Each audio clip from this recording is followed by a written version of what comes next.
Greetings traveler and welcome to another one of my speed builds. For today our travels bring us to Tomarang and we're building an Italianate New Orleans home. This is based on the real-life Carroll-Crawford House in the Garden District of New Orleans. So that's what we're checking out in today's video, and I'll be seeing you again in a bit.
Hi again, it's me Bella, and if you're new here, welcome to my little channel.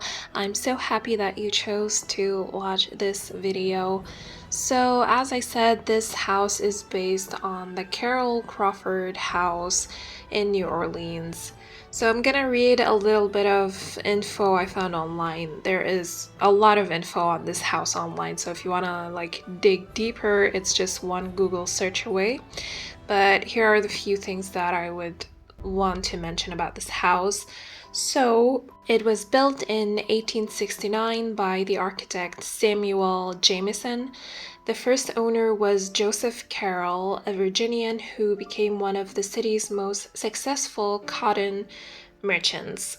And that's why I chose the name of the cotton house or the cotton home for this build. I don't really remember at this point what I called it, but you know, this is where the word cotton comes from, because the original owner was a cotton merchant, and the colors of the exterior and the interior remind me of cotton candy, so it was a very fitting name in my opinion.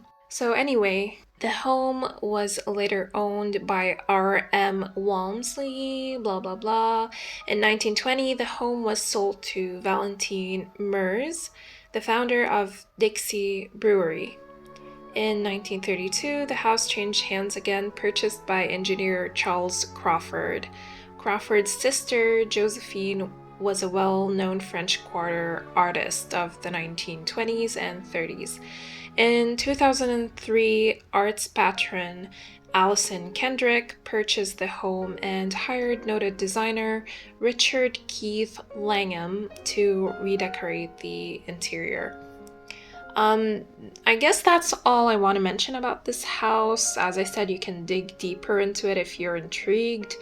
But if you want to check out the interior, you can also see it online. Like, the whole house is pictured from every single angle, from the outside and the inside as well. The interior is actually pretty gorgeous. However, I want to say there is just this one thing that really disappointed me about this house today, and it's the fact that it's no longer pink. Like, are you kidding me? Yeah, like when I found out, I was low-key pissed. Like, why would you replace the iconic pink color with this stupid generic white? I'll never be over that, to be honest. It's still cute and everything, but you know, the pink was just chef's kiss. So yeah, now it's white, and they did keep the blue color, so at least they didn't paint the whole thing white, I guess.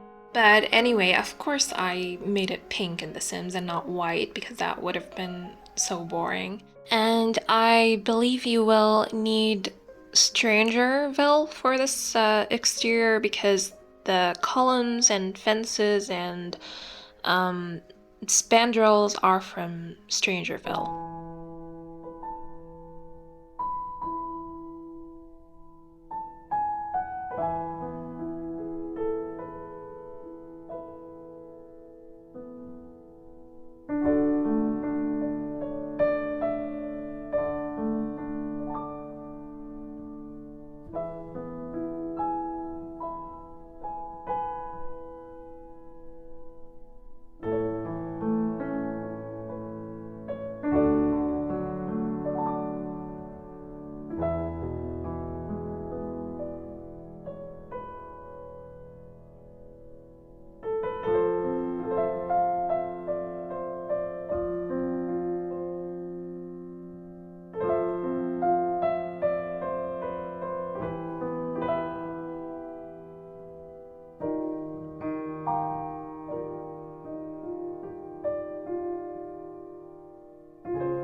This house has some really nice and cute porches. We have one on each floor, both on the front and the back of the house. This one here, which is by the front door, doesn't offer much in terms of functionality, but on the other porches, I add some activities for your Sims, like yoga mats, a bar, and I don't remember what else, probably a telescope, but we're gonna see those later. And then in the backyard, I just added a few like toddler activities, outdoor activities, because I did add a toddler room later on, and just a grill, I guess.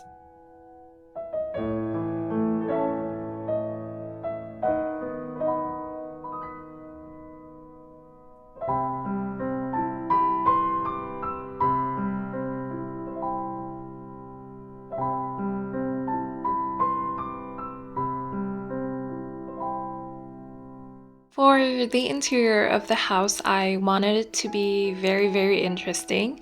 So I brought in the colors of the exterior to the interior. So we have a lot of pinks and blues.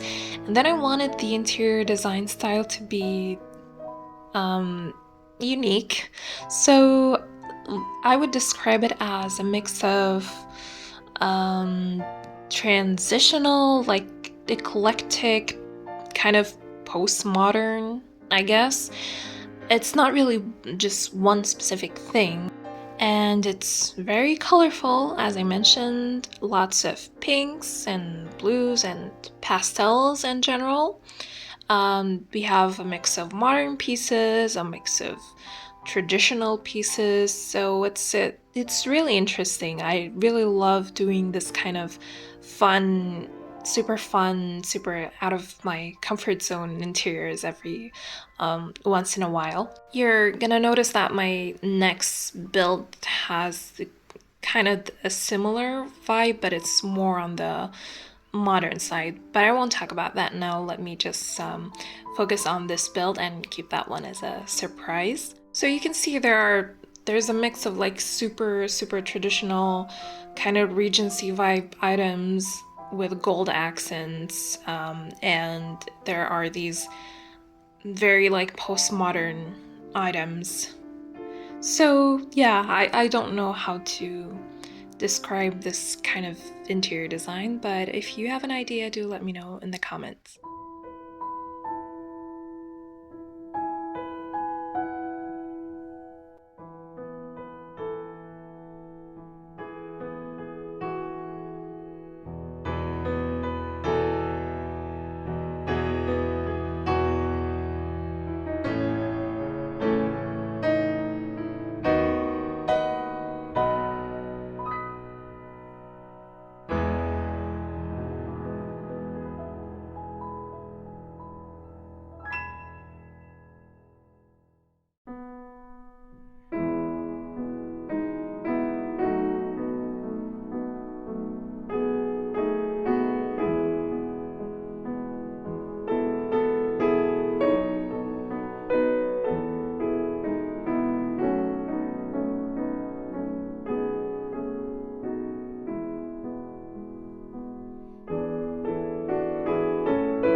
This lovely dining table here is from T.O.O.L.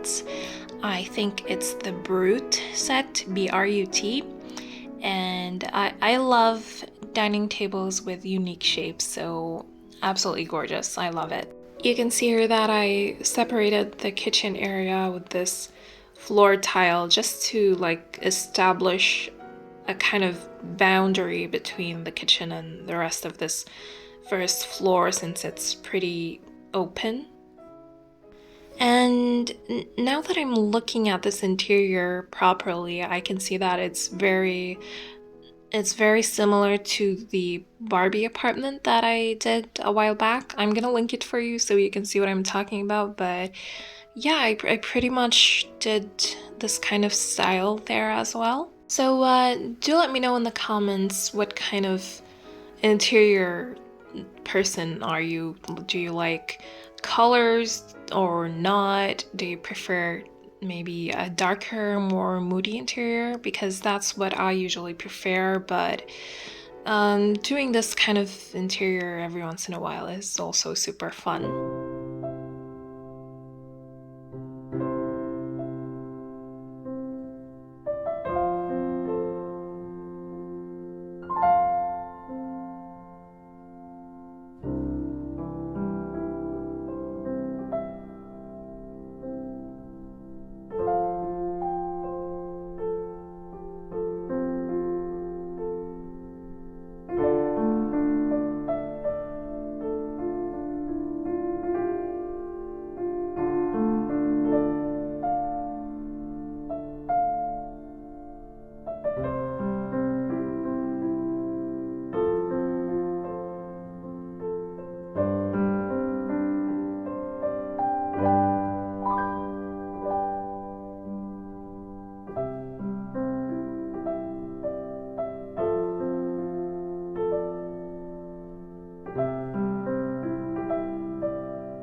We are now on the second floor, and it's mostly just bedrooms and bathrooms over here.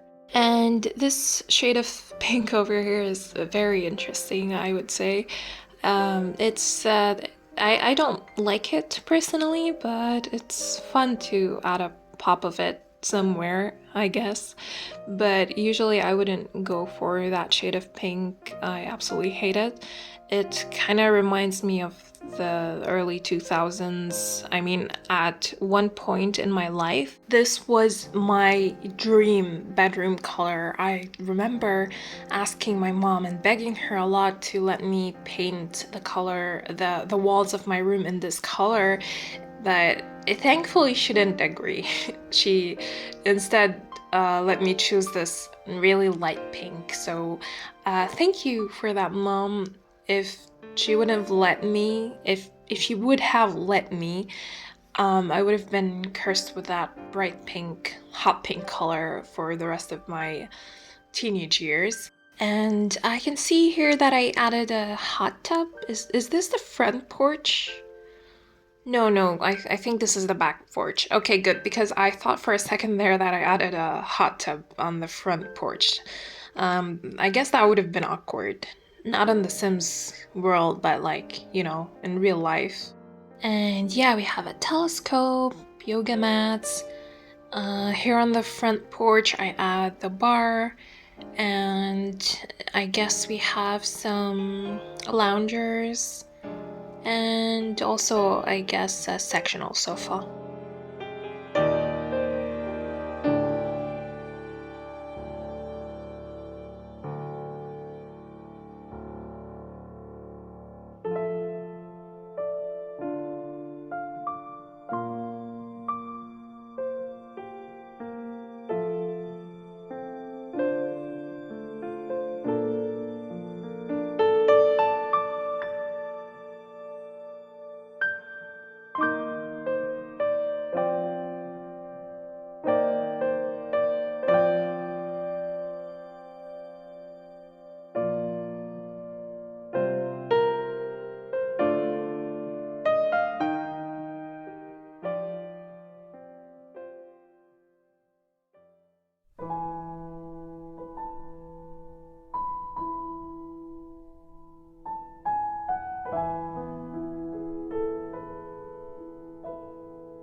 I have to say I am in love with the main bedroom here.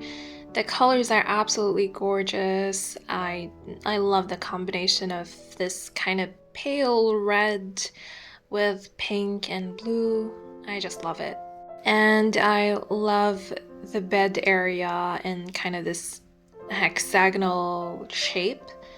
It looks really interesting. And then to fill up the space a little bit, I added some um, footstools and some blankets and books. It just looks very cozy. And after the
I would say that out of the two kids' bedrooms, I think this one is my favorite just because it's more like fantasy themed. You know, it's got like the castles and the princesses and all that. And then I did something interesting here, which is I placed their study desk underneath this pergola or canopy. I used one from EA, but I honestly don't remember which pack is from. It's probably from My Wedding Stories, but don't quote me on that. And in the kids' bedrooms, I introduced a new color, which is green. So the previous room was blue and green, and this one here is pink and green. And I do love the pink and green combination a lot.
Right now we're finishing up the video with this bathroom, and then after this I'm just gonna show you how I changed all the ceilings in all the rooms. I used this beautiful ceiling from Sim, and yeah, that's pretty much it for this video. So thank you so much for watching. I hope you enjoyed this video, and I hope to see you again in the next one. If you haven't subscribed yet, please subscribe, and don't forget to also like the video and comment. If you want to download this build, as usual, you're gonna find everything in the description. I have a link that goes to my Patreon where you're gonna find all the CC links and all the details that you're gonna need to download this build. So thank you again, and see you soon. Bye!